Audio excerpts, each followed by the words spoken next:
Alright, so let's continue, and now we need to do the data validation.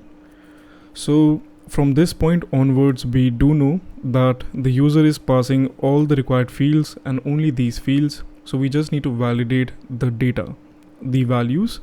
But before that, the very first thing that we need to check is the value types. So by that I mean, as we know that these 5 fields are being passed in, so we need to check the type. For example, the created art that we have over here, it is of type timestamp, so that's something that we expect it to be. And in the same way, the long URL, the name, the shortcode, these 3 are going to be string, and for the total clicks it will be a number. So the first thing is to check the types, and the reason why is because of 2 reasons actually.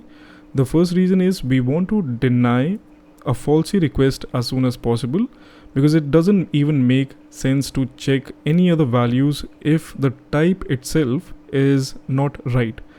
And well, that's the first reason. The second reason would be is that the shortcode, for example, if we take this, not shortcode, let's take the name. We are expecting it to be a string, and later we will be using methods on these data types which are available on these data types. So for the string one, if we just take a look at the official docs, and if we just look up the string data type, we will see that there is a function called size, and this function returns back the total number of characters which are within the string.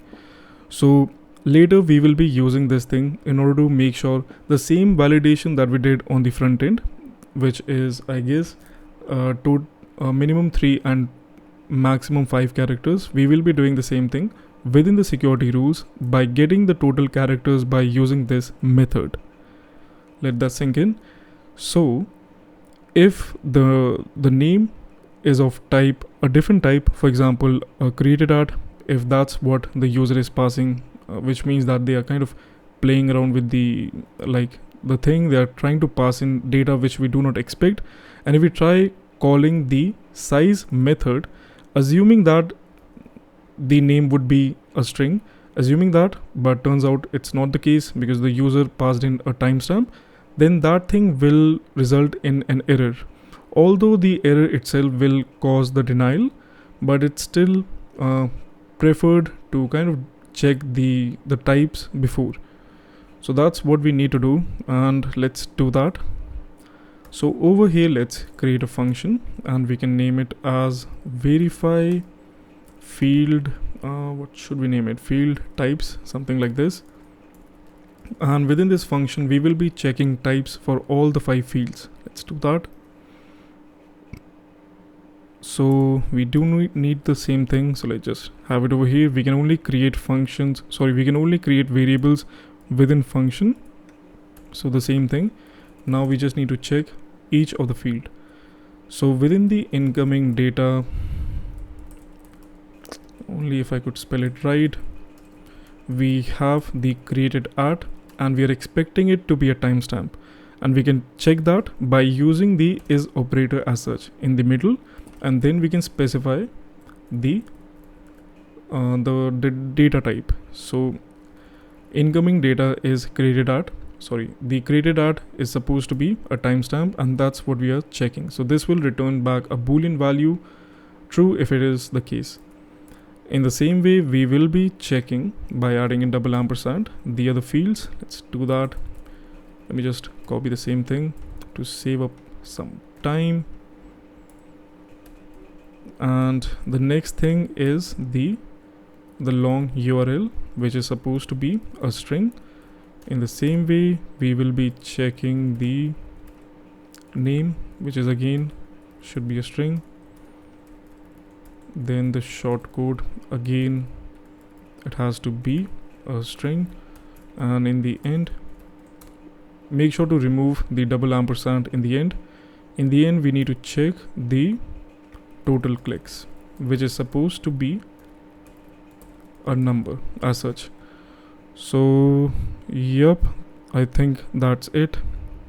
Why is it showing an error? Unused function. Okay, that makes sense because we have to call it right over here. Let's do that. verify, where should I place myself? Over here. So verify field types in such a way, and we need to call this function. So if we do that, let's build up a document. Let's do that. Create. Okay, we need to be authenticated. UID 123. Let's build up the document where the name has to be a string. So how should we test it? Because otherwise we would have to create the document again and again. So for the time being, the verify required fields that we have, let's just comment these two and let's just return back. Well, not required, so it doesn't matter. We can just return back true as such. Just means that we're not checking for all the fields, because it's going to consume a lot of time if we just keep on doing that. And I can place myself back over here. So let's just try. So this thing will kind of return back true, so we're not checking the required fields, which means doesn't matter if we pass in only a single one. Now that being done, let's check the data type. If it is of, let's start with the first one, I guess, the created at. So if the created at is of string, which should not be the case, and if we try this thing, if we try running this request, this should fail. As you can see, simulated write denied, and we can exactly see where it went wrong, which should be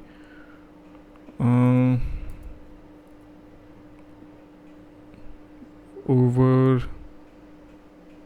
Okay, 1 second, over here. So this thing, as you can see, it is false, which is the case. Perfect. So now in the same way, we are going to make the right request where the created at is a timestamp. So there is no way to pass in the current timestamp. So we have to kind of, well, actually we don't have to do this, just the timestamp. If we try running this request, now it should be okay. So it's saying that property long URL is undefined, and the reason is this thing, the first line, this one, it turned out to be true, and then it checked the second thing, and because we are not passing the long URL, it is undefined, and that's the reason why we have an error. So that's the reason why everything has to be in order, and that's why we are checking the fields first before checking the value types. So yeah, it does mean that thing is working, because this thing should be true, as you can see, is timestamp. So that is great. Now in the same way, let's keep it the same,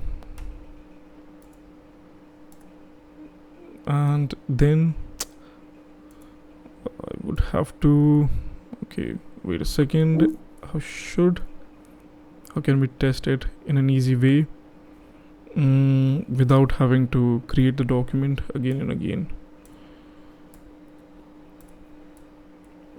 So I think we can individually check the field values. Let's do that, which means we would have to kind of do it in such a way which is kind of very not nice. Anyway, so now let's test the long URL. We are sure that the timestamp is working. So in the same way, the long URL should work, because if it's a string, this should be allowed, as you can see. But if the long URL is of a different type, such as a number, then this thing should be denied.